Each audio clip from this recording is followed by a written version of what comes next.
My younger son, a pilot, called me, his voice usually so full of life and laughter, now laced with an unnerving urgency. "Mom, something strange is happening," he said, the connection crackling slightly. "My sister-in-law is at the house, right?" I glanced toward the staircase, the sound of the shower running from the second-floor bathroom confirming his words. "Yes, she is," I replied, a smile in my voice. "Araceli is in the shower." A pause stretched across the line, thick with a tension I couldn't understand. Then his voice dropped to a chilling whisper, a whisper that would become the first crack in the foundation of my entire world. "That's impossible, Mom. I have her passport in my hands. She just boarded my flight to France."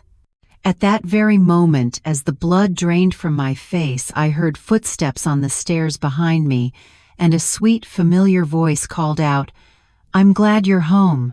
How could a person be in two places at once? How could the woman I had just spoken to be simultaneously in my home and on a plane thousands of miles away?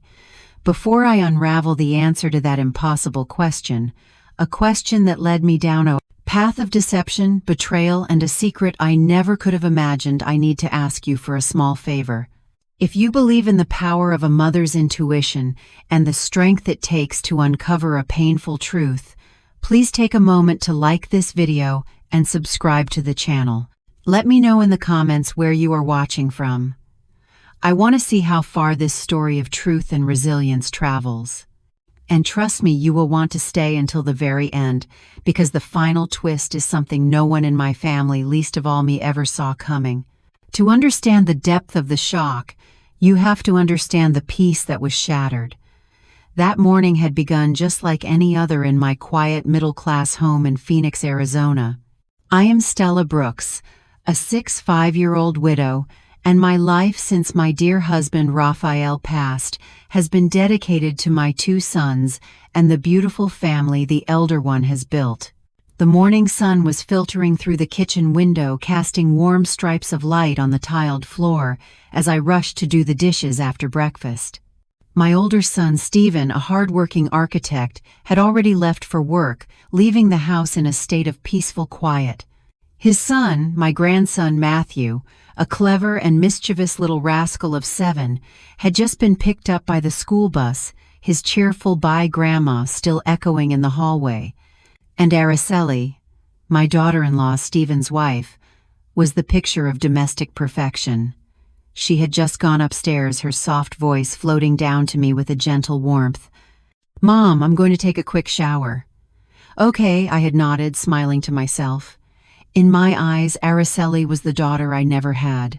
She was beautiful, industrious, and always impeccable, from the way she dressed to the loving care she showed Matthew. I still remembered their wedding day, a joyous party in her parents' yard. She came into our family with a confident smile and a bright look, as if she had been born to be a wonderful wife and mother. I truly believed my son was the luckiest man in the world, and I considered myself blessed to have a daughter-in-law who seemed so flawless. My world was small, but it was safe, predictable, and built on a foundation of love and trust. Or so I thought. That single phone call from my younger son, Ivan, was a wrecking ball to that peaceful existence. His words didn't just plant a seed of doubt, they detonated a bomb of confusion and fear in my heart. The woman in the shower, the woman whose voice I had just heard, was an undeniable reality. But my son, my pride and joy, who had never lied to me in his life, was telling me an equally undeniable yet completely contradictory truth. Was my son mistaken? Was he seeing a doppelganger? Or had I been living with a ghost, a stranger wearing the face of the woman I called family? The search for that answer would force me to become a detective in my own home, to question every memory, and to uncover a lie so profound it would change all of our lives forever. I had barely put away the last plate when the landline rang. I dried my hands on my apron and hurried to answer. The cheerful, youthful voice of my younger son Ivan filled the line. "Mom, I just wanted to say hi. I had some free time during a layover at the airport." Hearing his voice felt like a warm hug. Ivan is my pride and joy, a young co-pilot who's always on the move, living out the childhood dream he had of conquering the skies. I smiled and asked him a few questions about his flight, about how he was doing. He laughed heartily and said everything was great, that work was going smoothly. But suddenly his tone changed, as if he was hesitant to say something. "Hey Mom, something really weird happened. My sister-in-law is at the house." I was puzzled. I looked toward the stairs where I could still hear the water running in the bathroom. "Of course she is, honey. Araceli is upstairs taking a shower," I replied, completely certain. Araceli had talked to me less than 10 minutes ago, and she was wearing that white blouse she always wore around the house. How could I be wrong?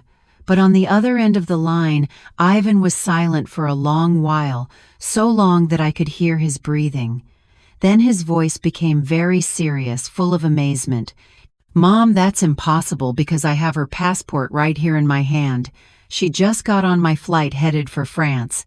I laughed, thinking he must have been mistaken. "Oh, honey, you must have seen wrong. I just saw Araceli. She even told me she was going to take a shower." I tried to explain calmly to reassure him, but he didn't laugh. He didn't answer me like he always did. He told me in a slow voice, as if he was trying to put the story in order in his head, that after all the passengers had boarded, he ran out to look for some papers he'd forgotten and accidentally found a passport lying near the boarding gate. At first he thought about giving it to the airport staff, but when he opened it to see who it belonged to, he froze. The photo was of Araceli. Her name was right there, clear as day. There was no way to get it wrong. My heart began to beat faster, but I tried to stay calm. "Are you sure, Ivan? That passport could be someone else's," I said, even though a tiny thorn of uneasiness had already pricked me.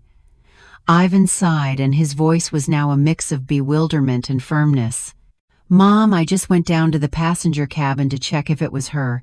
She's sitting in first class next to a man who looks very rich and elegant. They were talking very close, like they were a couple." Ivan's words were like a stab. I stood frozen, gripping the phone receiver. My head was spinning. A couple. Impossible. I had just heard Araceli's voice from upstairs. I had just seen her in the flesh in this very house.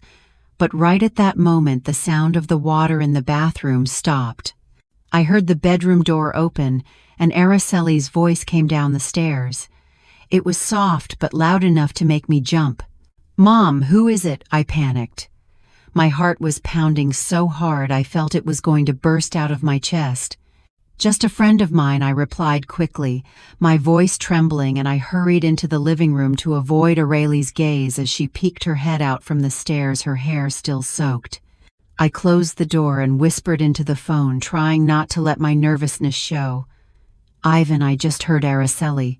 She's here. She just finished showering. Are you sure you didn't make a mistake?" On the other side, Ivan fell silent again, and then his voice became harsher. "Mom, it's impossible. I have her right in front of me on this plane. I'm looking at her right now." I was speechless, my mind blank. I hung up the phone, my hands shaking so much that I almost dropped the receiver. The living room suddenly felt suffocating, even though the sun was shining brightly outside. I collapsed onto the couch, trying to take a deep breath, but my chest felt heavy with an unanswered question. If Araceli was here, who was the woman on Ivan's flight? And if the woman on the flight was Araceli, who was the person in my house? A few minutes later, Arai came down to the kitchen. She was wearing a clean light blue dress, her hair still damp, and she smiled with the same sweetness as always. "Mom, I'm going to the market early today. Do you want me to get you any vegetables or anything?" Her voice was kind familiar, as if nothing strange was happening. I looked at her, trying to force a smile, but inside I felt as if I was carrying stones. "Yes, honey." "Bring some tomatoes, please," I replied, my throat dry. Araceli nodded. She took her wicker basket and walked out of the house. Her silhouette disappeared behind the gate. I stood there watching her go with a whirlwind in my soul. I didn't believe Ivan was lying to me. My son had no reason to invent a story like this.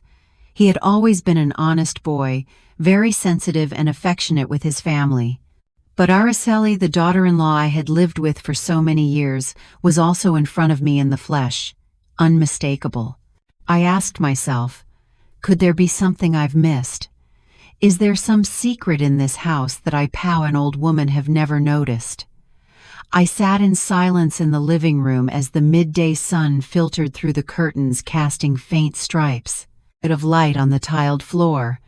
The old armchair where I always sit to knit or read stories to Matthew also seemed heavier now. Ivan's call kept echoing in my head. Every one of his words was like a hammer blow to my heart. I looked around the room where the family photos hung. Stephen and Aurelie on their wedding day, newborn Matthew and Ivan's radiant smile when he first put on his pilot's uniform. All those memories now seemed covered by a haze, blurry and full of doubt. My name is Stella Brooks, a 65-year-old widow who lives in a quiet middle-class neighborhood in Phoenix, Arizona. My husband Raphael passed away 10 years ago, leaving me with the two sons I love more than my own life. Stephen, the oldest, is a hard-working architect always immersed in his blueprints and projects. Ivan, the youngest, is my pride for having made his dream of being a pilot come true. My life revolves around Stephen's small family, my daughter-in-law Araceli, and my grandson Matthew, and the peaceful days in this house.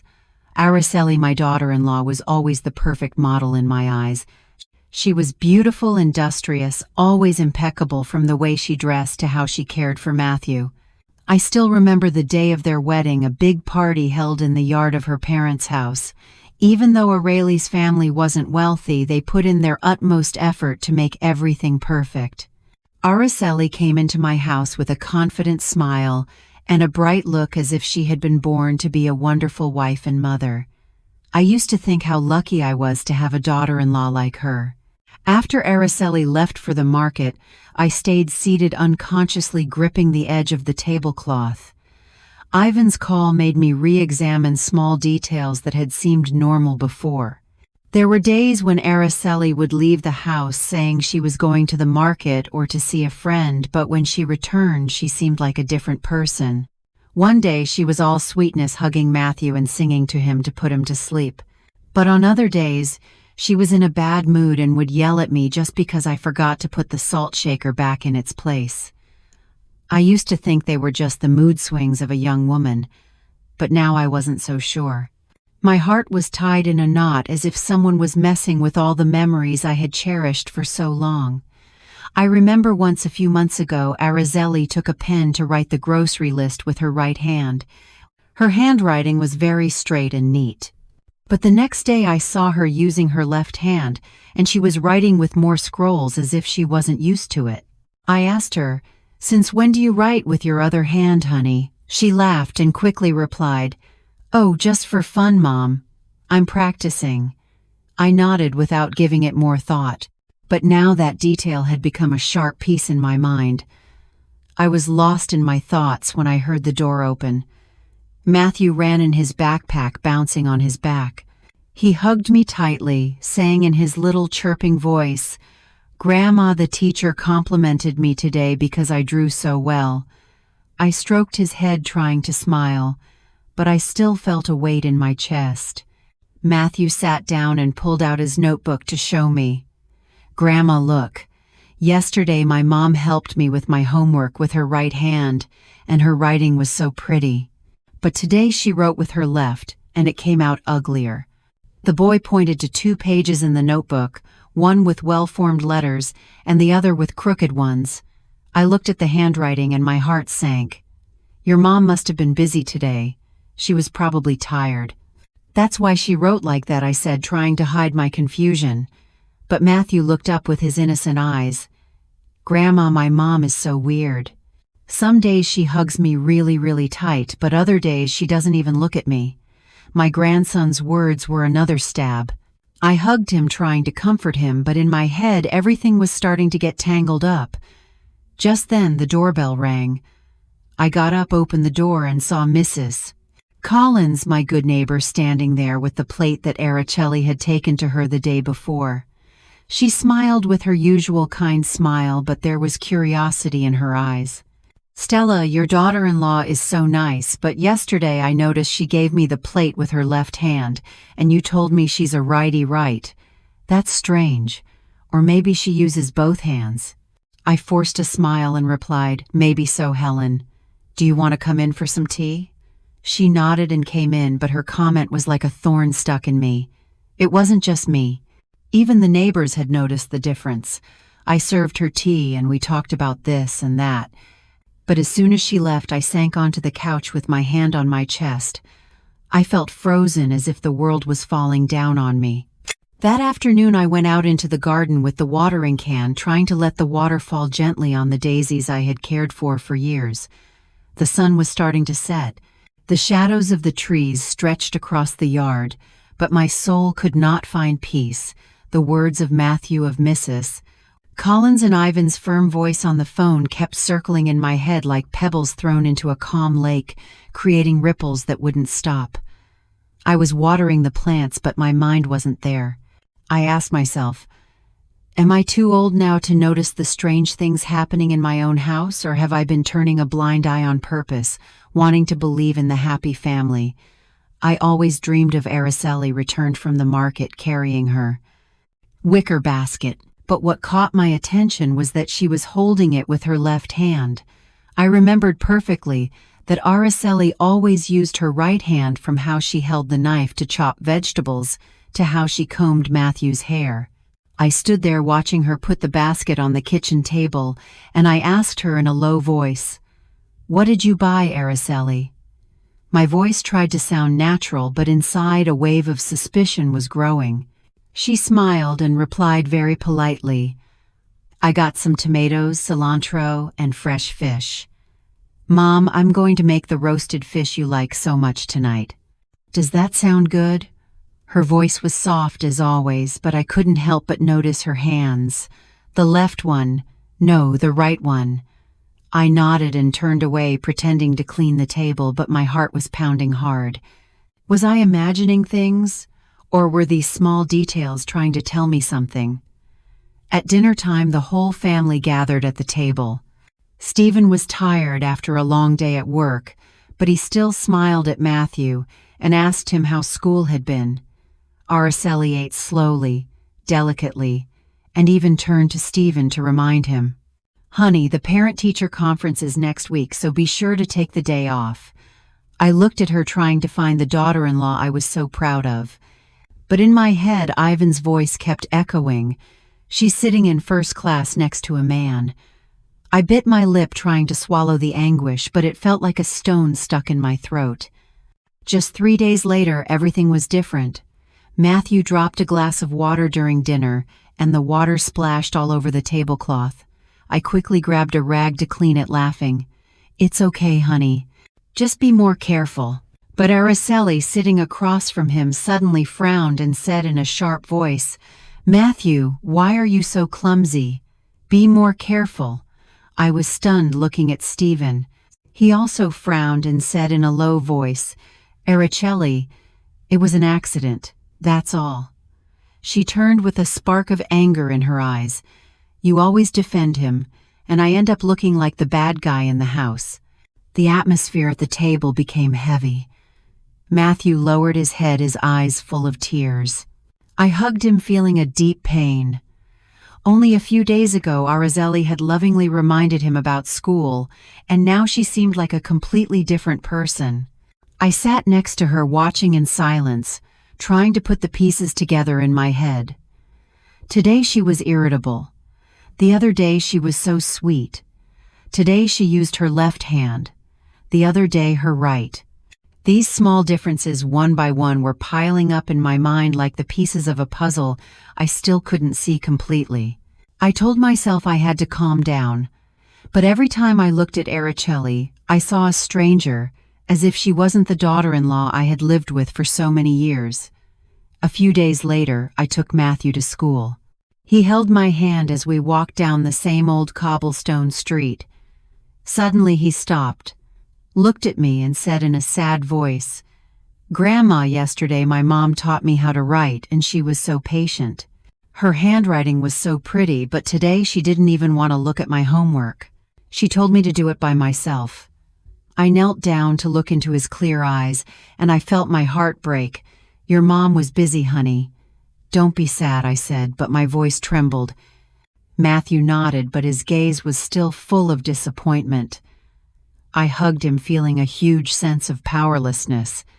He's only 7. How was he supposed to understand something that I myself couldn't figure out? That night we sat down to dinner again. Suddenly Araceli took a small notebook out of her bag and started writing something with her left hand. Stephen, who was serving himself food, laughed suddenly. Hey, since when do you write with your left hand? It looks so strange. Araceli stopped dead with a forced smile on her lips. Oh, just experimenting, honey. She quickly put the notebook away in her bag, but I noticed a flash of panic in her eyes. Stephen shook his head and didn't say anything else, but I knew he had also noticed something strange. I stayed seated there, gripping my spoon, trying to keep a straight face, but inside the doubts were growing like a slow fire. One morning I took an empty spice jar and crossed the same old cobblestone street to go to Mrs. Collins' house. Araceli had borrowed it a few weeks ago, saying it was for making the chili she liked so much. I knocked on the door and Mrs. Collins opened it with her usual kind smile. Stella, come in. Let me make you some coffee, she said, a rag still in her hand. I gave her the jar, thinking of thanking her and leaving, but she pulled me to sit in a wooden chair in her kitchen. The atmosphere was warm. It smelled of roasted coffee, but I couldn't relax. Mrs. Collins looked at me with eyes full of doubt and lowered her voice. Stella, please don't get mad at what I'm about to say. Has your daughter-in-law's personality changed? One day she greets me so happily and even asks about my kids, but yesterday she passed by here. I waved at her and she didn't even acknowledge me, as if she didn't know me. Mrs. Collins's words were another stone in the troubled lake of my heart. I forced a smile and replied, She must have been in a hurry, Helen. You know how young people are these days. But inside I was a mess. I knew Mrs. Collins wasn't just talking to talk. She's a very sensitive person who always pays attention to details. If even she noticed how strange Araley was then, my suspicions weren't just my imagination anymore. I stayed for a little while longer, took a sip of the now cold coffee, and said goodbye, my heart heavy. On my way back, I passed by Mr. Johnson's bakery, where I always bought sweet bread for Matthew. Mr. Johnson was at the counter, and when he saw me, he smiled. Mrs. Brooks, what can I get for the little champ today? I asked for some pastries, and he suddenly asked, You're Stephen's mom, right? His wife came in the other day. So nice. She even told me how delicious my bread was. But this morning she came back with a scowl on her face. She bought the bread and didn't even say thank you. She just left. I froze, gripping the handle of my purse. She must have been tired, Joe, I replied, my voice trembling. I thanked him quickly and left. Mr. Johnson's words were another knife cutting deeper into the doubts that were growing inside me.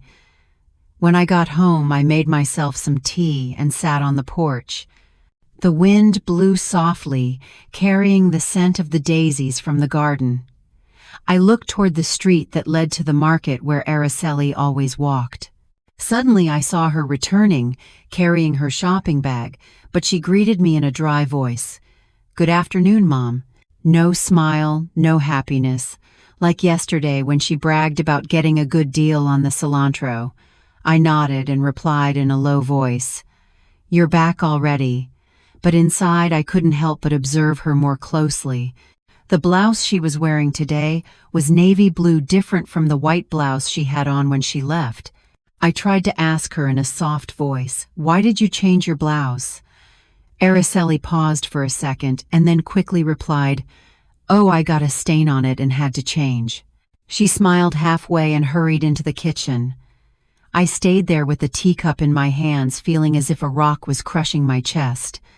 The words of Mrs. Collins, of Mr. Johnson, and the way Araceli replied to me, everything forced me to stop ignoring things. That night we were all having dinner. Matthew was talking about school with his cheerful little voice, but I noticed that Arayli only nodded without answering him, unlike other times. When Stephen asked, "Are you done eating so your mom can clear the plates?" Matthew suddenly turned to me and said innocently, "Grandma, oh, my mom didn't sing to me to sleep. But yesterday she did sing that song Quito Lindo you always sing to me, and it sounded so beautiful." I looked at Araceli, who was serving herself food without reacting, but Matthew's words were like a needle in my heart. That lullaby, that Solito Lindo that I used to sing to Stephen and Ivan, only Araceli and I knew it in this house. So why did she sing it yesterday and not today?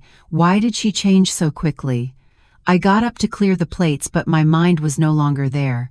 I remembered the times Arai would leave the house saying she was going to see a friend but would return with a strange look. One day she brought a bouquet of fresh flowers saying a friend had given them to her.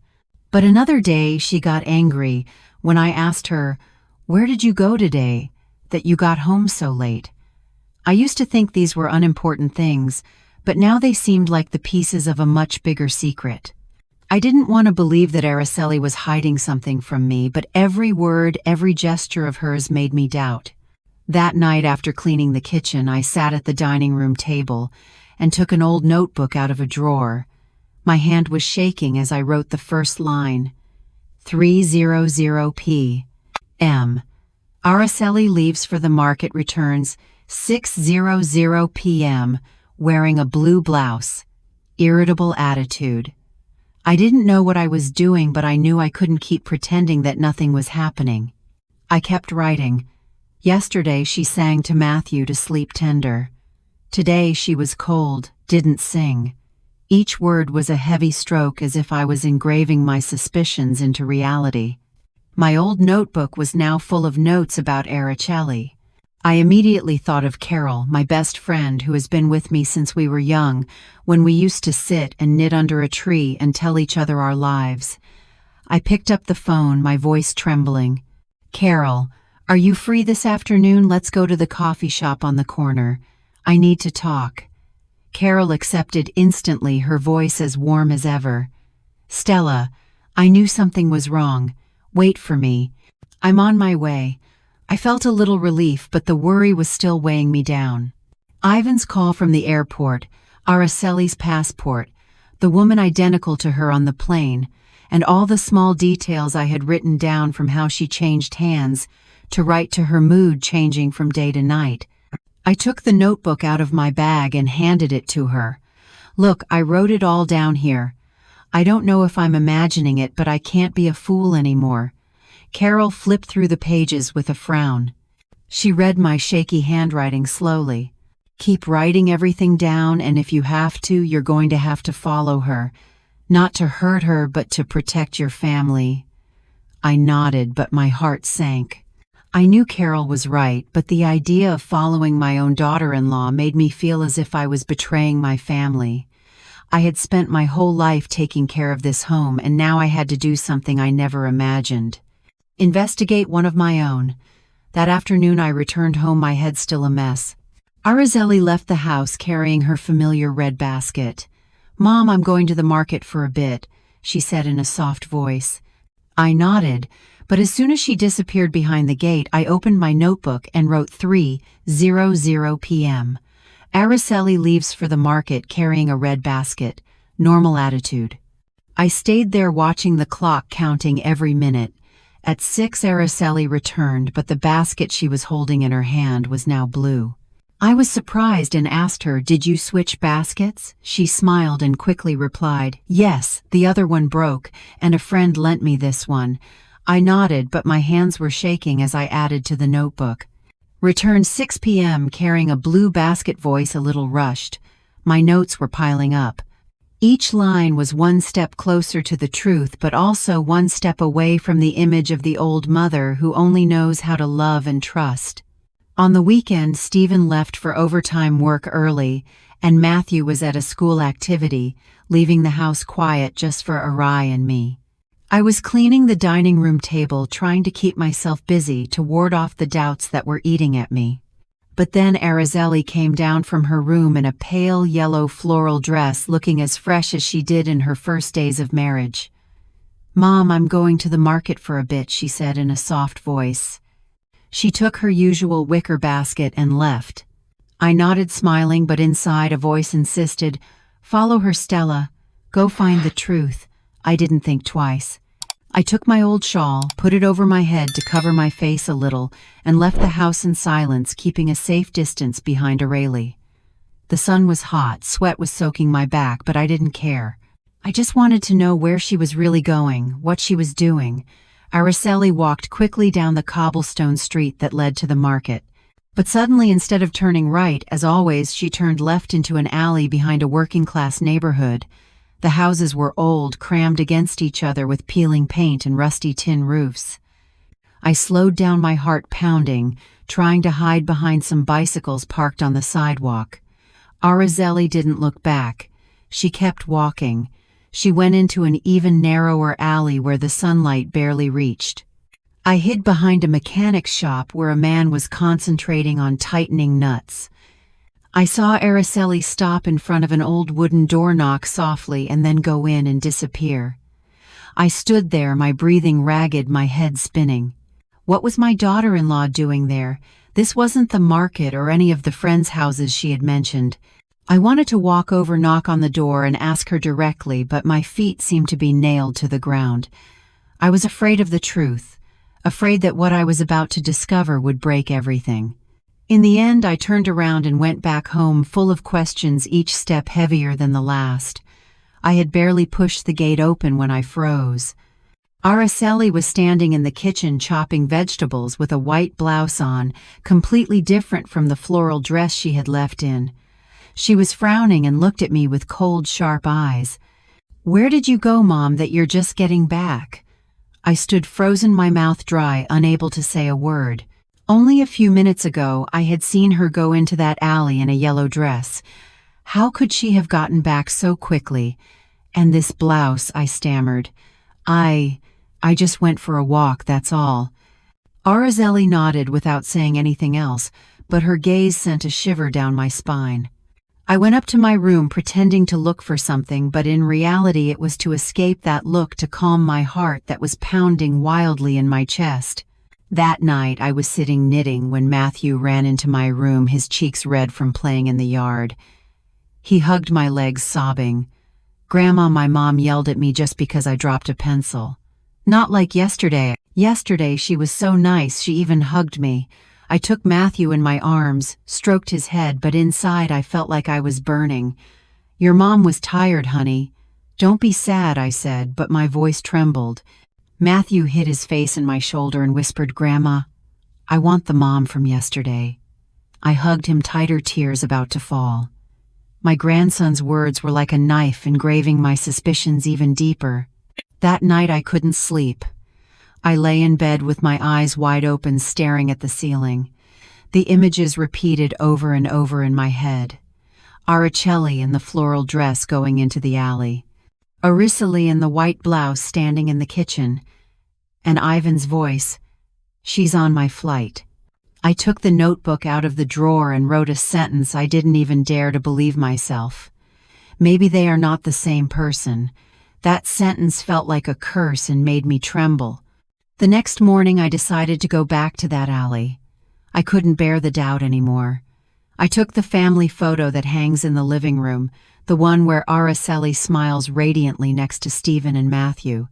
I held it tight and left the house determined but terrified.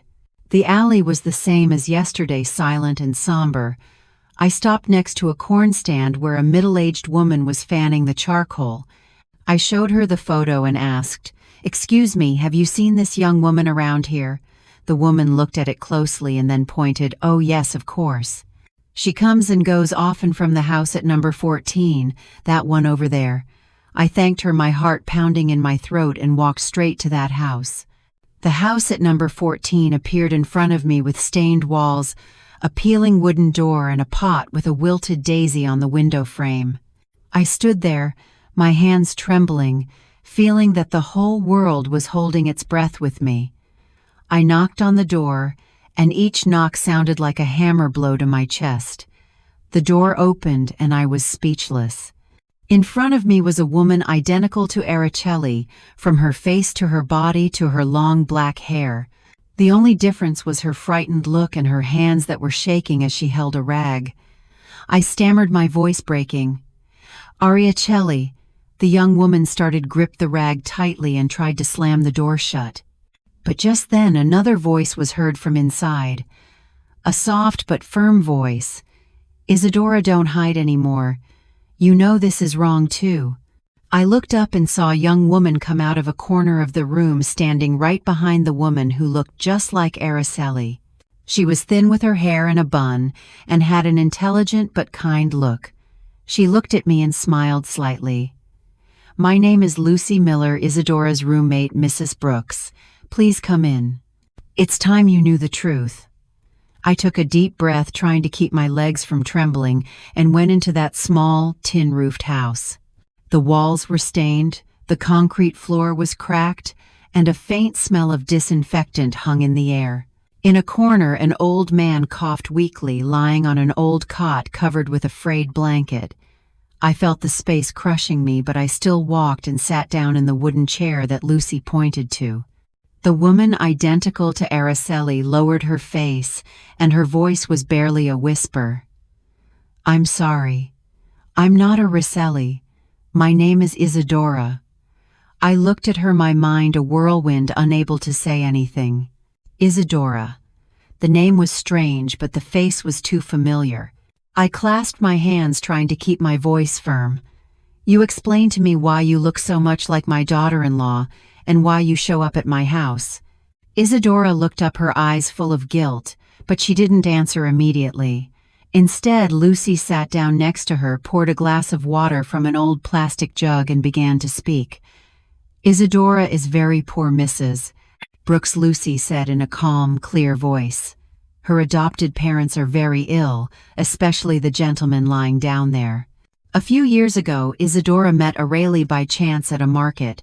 They looked like two peas in a pod, and Araceli took advantage of that.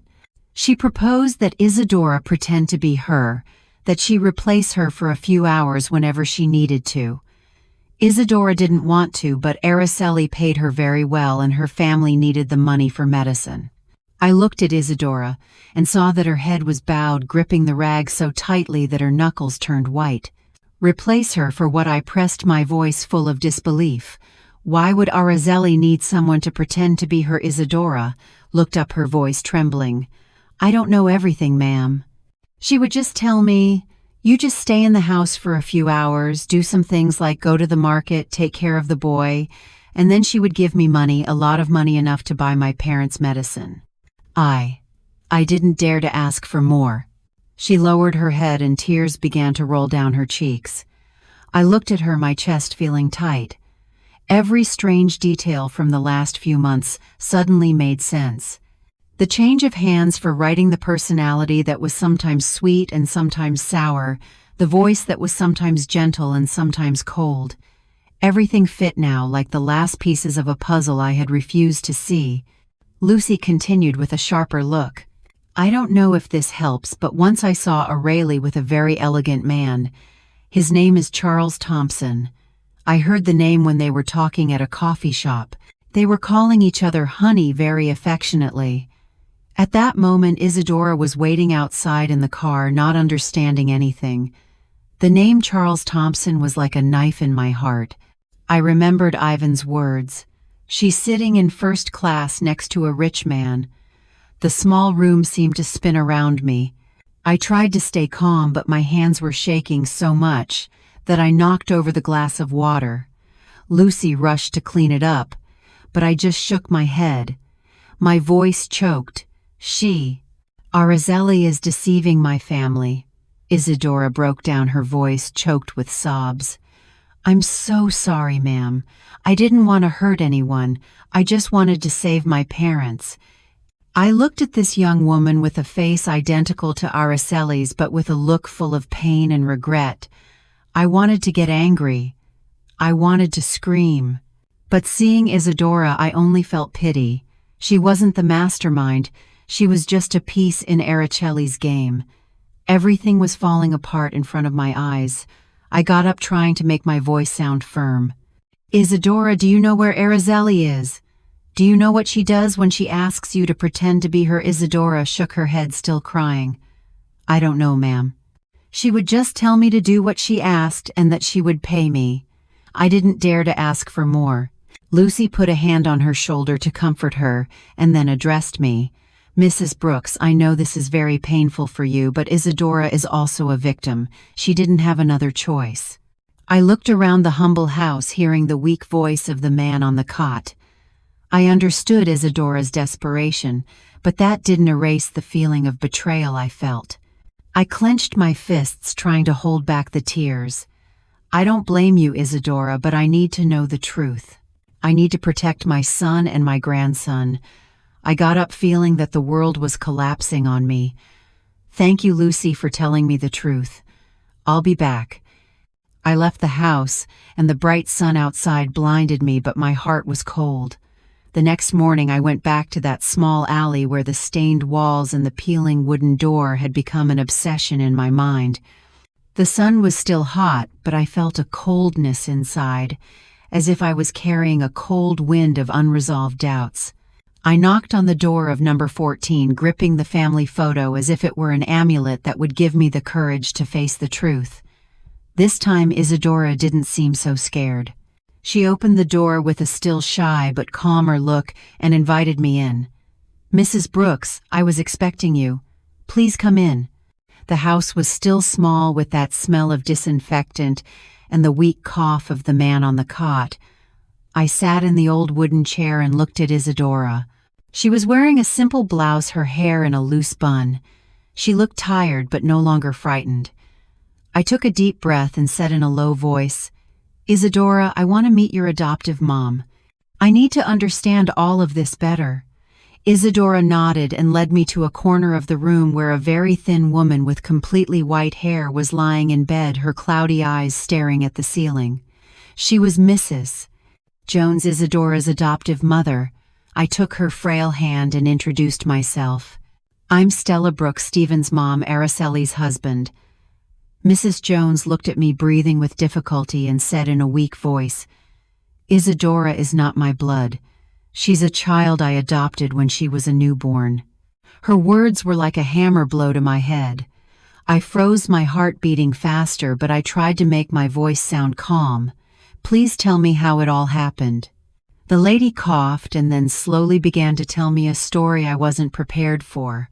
Many years ago, I was a nurse at a hospital in a small town. She began, her voice trembling. A very poor family had twins. They were so poor they couldn't keep both of them. The mom was crying. She said she could only keep one. The other one they were going to abandon. My heart broke. I couldn't let them abandon that baby. So I adopted her. That's Isadora. She stopped for a long cough and then looked at Isadora with immense love. I raised her as if she were my own, but I know she has always wanted to find her real parents. I have nothing to give her but my love in this house. I sat there gripping the edge of the chair, my head spinning. Do you know who Isadora's biological parents are? I asked, my voice trembling. Mrs. Jones shook her head. I only know they were a poor family from a nearby town. I didn't ask much. I just wanted to save the child. I looked at Isadora and saw her with her face bowed, tears rolling down. Mrs. Brooks, I don't know anything about my biological parents, she said, her voice choked. But when I met Aracelli, I thought maybe she knew something. She looks so much like me, but she never told me anything about that. I felt a lack of air. I asked Mrs. Jones to let me see her old papers, hoping to find a clue. She pointed to an old wooden dresser. Isadora took out a yellowish paper envelope and gave it to me. Inside there was a copy of some hospital papers with Isadora's date of birth. I read them quickly and felt my heart stop. Isadora's date of birth was exactly the same as Aracelli's, the one I had seen on her papers when she married Stephen. I gripped the documents with trembling hands and looked at Isadora. You, you and Araceli could be twin sisters, I said, my voice lost. Isadora broke down crying, covering her face. So, Arai is my sister. Why didn't she tell me anything? Why did she make me do all that? I looked at her, my heart shattered. I remembered the days when Araceli came to my house, radiant and confident, as if she had been born to be the perfect wife and mother. I had loved her. I had believed she would give Stephen happiness. But now I knew that she had not only deceived my family, but she had also taken advantage of her own sister, using her as a double to hide secrets I didn't even dare to imagine. I stood up, put my hand on Isadora's shoulder, and my voice, though firm, could not hide the pain. Isadora, from today on, I won't let anyone else take advantage of you. I'm going to help your parents with their illness, but in return, you have to cooperate with me. I need to bring this truth to light for Stephen, for Matthew. Isadora nodded, still crying. I will help you. I don't want to live in this lie anymore. I looked at her and saw sincerity in her eyes, and for the first time, I felt a ray of hope in the middle of the storm. I left the house and walked through the alley, my soul in turmoil. I passed by the bustling market where people were shopping and laughing, but in my mind, Mrs. Jones's words echoed like bells. Two twins, one abandoned, the other raised, and now their destinies had crossed in my own family. I returned home, my soul a mess like a field after a storm. The truth about Aurelie and Isadora, the secret of the twins, was a rock crushing my chest. I was at a crossroads for which I was not prepared to confront my daughter-in-law, the woman who had deceived us all, and to reveal the truth to Stephen and Matthew. That night I called Ivan. My voice was firm, though my heart was trembling. Ivan, you have to come home tomorrow night. There are some things I need you to clarify. Ivan was surprised. I could hear the worry in his voice. Mom, did something serious happen? I said bluntly. You just come, honey. I need you. And if you can bring Aurelie's electronic passport. He didn't ask any more questions. He just said, yes, Mom. I'll be there. I hung up and sat down, feeling that the whole world was crashing down on me. I knew that tomorrow night would be one that no one in this family would ever forget. The next day I got up early and prepared a big family dinner. I put a white tablecloth on the table, lit some candles. I cooked the chili that Stephen likes so much, and the roasted fish that Matthew always asks for. I wanted this dinner to be special, not to celebrate, but to mark a before and after. I was in the kitchen chopping vegetables, but my mind was somewhere else between that dark alley and Isadora's words. I told myself I had to be strong for Stephen, for Matthew, but each cut of the knife felt like a cut in my own heart. Stephen got home as it was starting to get dark, tired from work. Seeing the table set, he was surprised. What are we celebrating? Why did you make so much food, Mom? I smiled, trying to seem calm. I just wanted all of us to have a nice dinner. Sit down, honey. Aurelie came in with her light blue dress, a soft smile but a bit of nervousness in her eyes. Matthew ran to hug my legs. Grandma, the fish smells so good. I stroked his head, a lump in my throat. I knew that after this night, Matthew's innocent smile might never be so carefree again. We sat down at the table, and at first the atmosphere was lively. Stephen talked about work. Matthew spoke excitedly about the drawing he had made at school. Araceli nodded, commenting occasionally, but I noticed her hand was shaking a little as she held her spoon. I took a deep breath and signaled to Ivan, who was waiting outside. He came in, and right behind him was Isadora in a simple dress, her face identical to Araceli's, but with a look full of anguish. Everyone at the table fell silent. Matthew looked confused from Arai to Isadora and asked innocently, "Why are there two moms?" Stephen turned pale, dropped his spoon, and Araceli jumped up shouting, "What is this about, Mom?" I stood up, gripping the edge of the table to keep from shaking. "Sit down, Araceli," I said in a slow but firm voice. "I need us to clear everything up." I started telling the story, and each word tore me up inside. Ivan's call from the airport when he saw her on a flight to France, even though she was still at home the time she changed hands to write. Her personality sometimes sweet and sometimes sour, and finally my visit to the alley where I met Isadora and discovered the secret of the twins. "You and Isadora are twin sisters," I said, looking her straight in the eyes. "You took advantage of your sister to hide the truth. Tell us what the Truth Island." Araceli was trembling, her face as white as paper. She yelled, trying to defend herself. "She's making it all up to humiliate me. How dare you?" But Ivan walked over and put a stack of papers on the table with a thud. "This is a copy of your electronic passport with the entry and exit stamp from France," he said in a hard voice. "You can't be at home and flying to France at the same time." Araceli looked at the papers, her lips tight, unable to say anything. Matthew, sitting next to her, suddenly chimed in with an innocent but pained voice. "It's true, Grandma. Some days my mom is an angel and other days she's really mean. I don't like the mean mom." My grandson's words were like a stab, and I had to hold back from crying. The air in the room felt so heavy it was hard to breathe. I nodded and signaled to Lucy, who had just come in through the back door. She stood there with her sharp gaze and told everyone I saw Araceli with Charles Thompson. They were calling each other honey, and it was she who hired Isadora to pretend to be her and deceive the family. Stephen turned to his wife, his voice choked. "Is it true, Araceli? Tell me. Is it true?" Araceli bit her lip in silence for a long moment, and then suddenly yelled, her voice full of fury.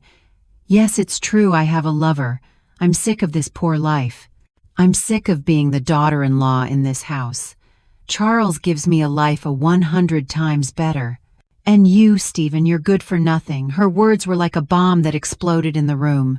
Stephen froze, clenching his fists so hard they turned white. Matthew broke down crying and ran to hug me, his voice trembling. "Grandma, what did my mom say?" I hugged him tightly and tears rolled down my cheeks. I looked at Araceli with a broken heart. She was standing there with a cold look without a shred of remorse. Stephen got up, his voice shaking. "Araceli, do you really think that?" She turned and left without answering. Isadora, who had been silent on the side, suddenly spoke in a low but clear voice. "Sister, you didn't have to hurt them like that. I just wanted to help you, but I didn't know you would go this far." Araceli glared at her but didn't say anything. She just turned around and left. The door slammed shut, leaving the room in a painful silence. After that night of confrontation, the air in my house felt like it had been robbed of life. The living room that used to be filled with Matthew's laughter and Stephen's talks was now in a silence that suffocated. I had lived my whole life for my family, but now I felt like someone who had just survived a hurricane, standing in the middle of the rubble of the home I had cared for so much. Araceli left after shouting those bitter words, leaving Stephen with an empty look and Matthew with innocent tears. I knew everything had changed forever. A week later, Stephen and Araceli went to the courthouse for the divorce. I didn't go, but Stephen told me about it afterward, his voice dry as if he had lost his soul. "Mom." She didn't look at me or Matthew. She signed the papers and left with that man as if we had never existed. I sat next to him, taking his hand, trying not to cry. Araceli didn't ask for custody of Matthew, as if the boy had just been part of a play she had gotten tired of. My heart ached not only for Stephen but for Matthew, a 7-year-old boy who didn't deserve to be abandoned like that. "Don't worry, honey," I said, my voice trembling. "I'll always be here, and Matthew will never be without love." But inside, I knew this wound would take a long time to heal. Stephen fell apart. He became quiet, spoke little. He just buried himself in his work, or sat watching Matthew play in the yard. I looked at my son and saw in his eyes the same sadness that my husband Raphael had in his last days when he knew he couldn't stay with us anymore. I wanted to hug him, to tell him everything would be okay. But I didn't know where to start. Fortunately, Isadora appeared silent as a small light in the darkness. She came to the house every day. She brought containers of warm food, sat down to play with Matthew, and wiped away his tears when he asked Auntie, "Where did my mom really go?" I looked at Isadora, saw that face identical to Aracelis's, but with a completely different heart. She was sweet, patient, and always found a way to make Matthew laugh. One afternoon I saw Matthew run to hug Isadora with his cheerful little voice. "Mom, Isadora, teach me how to draw a little bird." I was surprised, my heart tight. The boy was calling her mom with a carefree smile I hadn't seen in a long time. Isadora laughed and stroked his head. "Of course, my love, but you have to draw it very pretty so I can see it." I stood there, tears rolling down my cheeks. Matthew's innocent words were like medicine that soothed my pain. I knew that Isadora had not only replaced Aurelie during those days of deception, but was becoming a part of our family with her own sincere heart. One night while I was cleaning the kitchen, Stephen called me to the living room. He was standing there holding a small ring with trembling hands. His look was a mix of nerves and determination. Isadora was by his side, her face flushed and her eyes shining. Stephen knelt, and his voice broke. "Isadora, I don't want to waste any more time. You brought light back to me and Matthew. Would you accept to be my wife?" And Matthew's mom, Isadora, broke down crying, looking at me as if seeking my approval. I walked over, took her hand, and nodded gently. "You deserve it, honey. You've been part of this family for a long time." She hugged me, her